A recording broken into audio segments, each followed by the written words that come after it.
Alright, so Mr. Cabrera here again, and welcome to Form 3 Physics.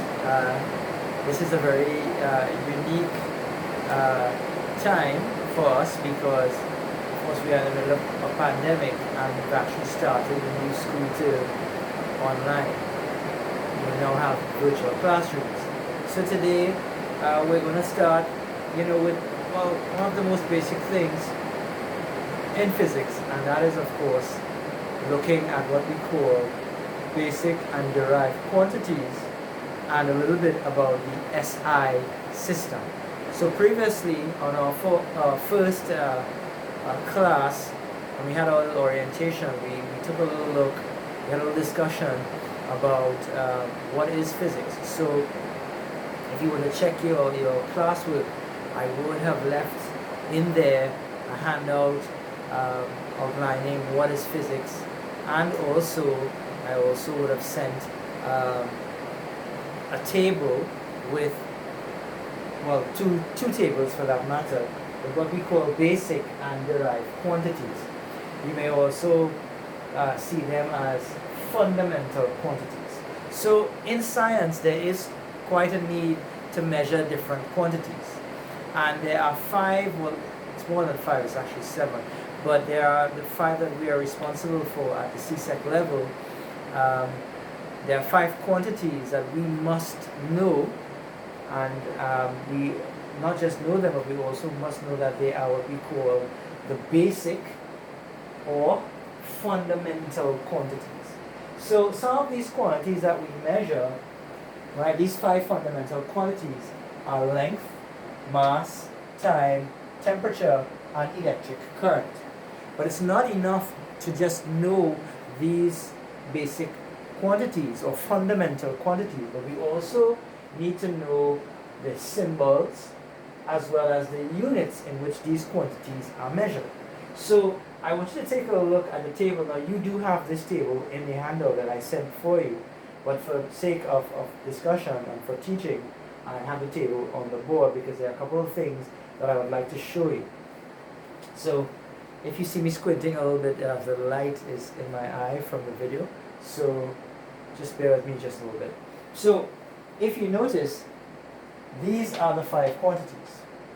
And length, for example, which is the quantity for distance, because the distance is a length, right? The symbol is L. And not just an L, but a common L. And that's very important because these symbols can either be in capital or common, all right? And if you were to write, let's say, this L as a capital L instead, then that's something completely different, right? So the symbol for length is a common L. The unit that length is measured in internationally is that of the meter, and the symbol for it is, of course, the common M.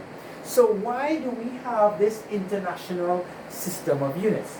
As we discussed previously, we said that this system is called the SI system. Now it's something in French, I really can't pronounce it, but in short, we call it the SI system. And this system ensures the communication or the effective communication of scientific data, scientific information.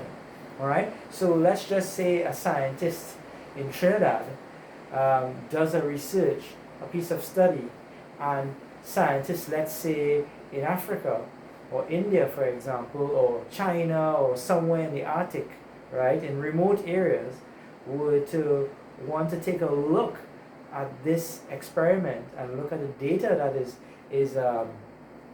it has been presented in this experiment, right, they would be able to effectively understand, right, what the Trinidadian scientists would have done, because we were all using the same system.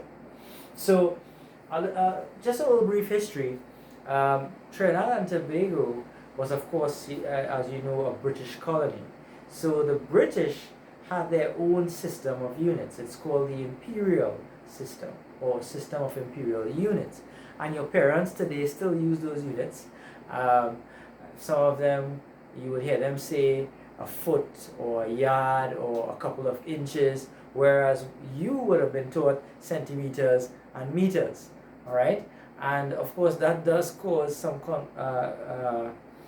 confusion, because uh, you, when a parent tells you, hey, this has to be 10 inches, and you're looking at them like, how much is 10 inches? Because you know that you were taught that your lengths and distances were measured in centimeters and meters, right? Using that international system, the SI system. So the British had their own units, and of course the Americans, they do have their own units as well. For example, there's what we call an American gallon, a US gallon, which is 3.78 liters, whereas a British gallon is closer to 5 liters, and so on. So that could cause some sort of confusion. And that's why an international standard system of units was developed and agreed upon, right, by of course the world. And that system, of course, is the SI system. So another thing that I would like for you to take note of is that, length, for example, the symbol is L. But then let's take a look at electric current. Electric current, the symbol is I. It's not EC or E, right? It's an I, right? And of course the unit is ampere, named after a scientist, right? And the symbol for it is the capital A, right?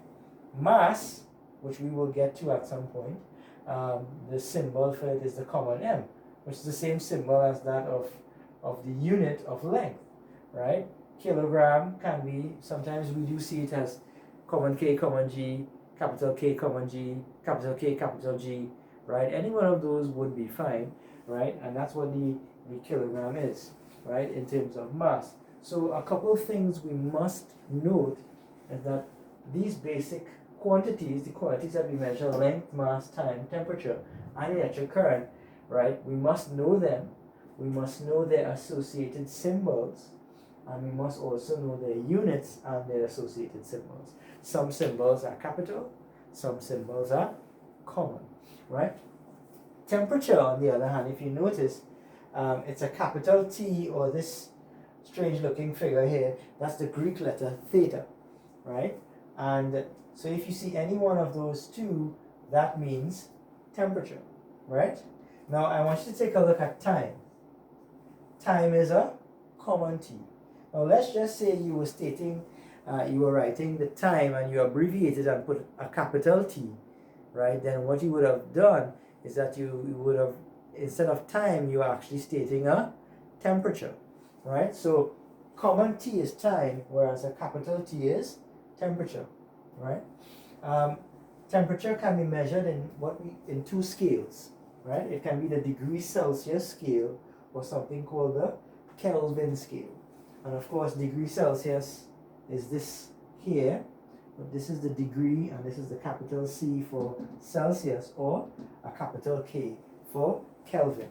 All right. So what you need to do at this level is that you must know all these quantities, their symbols, their units, and their symbols.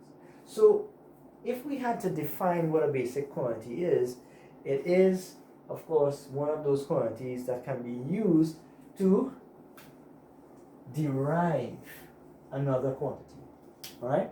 So we can use these quantities, we can multiply them, we can divide them, and so on, to make new quantities. And these new quantities are called derived quantities. So a derived quantity is one that is generally formed by multiplying or dividing one or more of these basic quantities.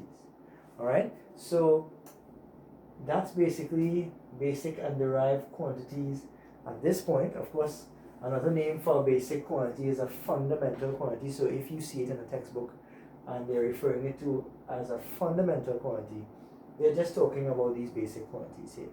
Now, as we go along, we will come across a number of the derived quantities. But at this stage, what we're responsible for is knowing the basic quantities. So, in recap, why do we use the SI system? The SI system is to ensure effective communication. That's the magic word there. Communication of scientific data, right? And so if anybody asks you why we have this system, it's just to communicate. It's just for us to communicate effectively, right? That's the word we want to use. The operative word is communicate. And of course, basic quantities are used, of course, to make new quantities. By multiplying or dividing one or more of these basic quantities, we can create derived quantities. So please pay attention to this. This is something that you must know, right? It's something you just have to remember. So of course we're going to have to try and learn it. All right? So that's it for today, and I will see you in the next class.